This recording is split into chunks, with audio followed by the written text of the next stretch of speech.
So one of my biggest failures came 7 years ago, and it was a doozy. I'd spent. I mean, it was devastating. It really was. We had spent months. I had this. Actually, what happened is an opportunity came up, and I talked to my wife about it, and I said we can go all in, but we got to go all in on this. And if it doesn't work, it's going to be devastating. And so we sat down, and we're a team, and so we both decided let's go. And we spent months grinding with training our employees on how to run this sophisticated, heavy equipment. This equipment cost us, I don't know, almost $3 million. Just one of the machines was $1 million. And when it came down to finally, and I had done everything right. I had the right guys. I was right in front of the decision maker.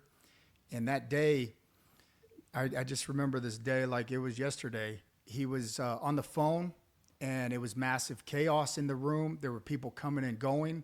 And in the mid-chaos, I'm trying to negotiate this deal to get this contract signed that was going to be a $10 to $20 million contract for me for that year, and would have ended up being tens of millions of dollars in the years coming, right? And he says, Jeff, I don't have time for you right now. I'm like, what is he thinking? You don't have time? I've done everything you've asked. I actually did a golf course for them at cost. I put a lot of time and effort into this. And then he says, Jeff, you're going to have to come back tomorrow. I'm like, okay. So at that moment, it's like everything went south for me. I left.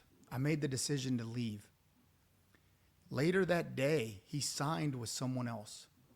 And I'm telling you, imagine having to call your wife up on something. I'm not going to get emotional, but I'm telling you, I had to, talk to your wife and say, hey, you know what? All this work that we just did, we're not getting this contract. It was devastating.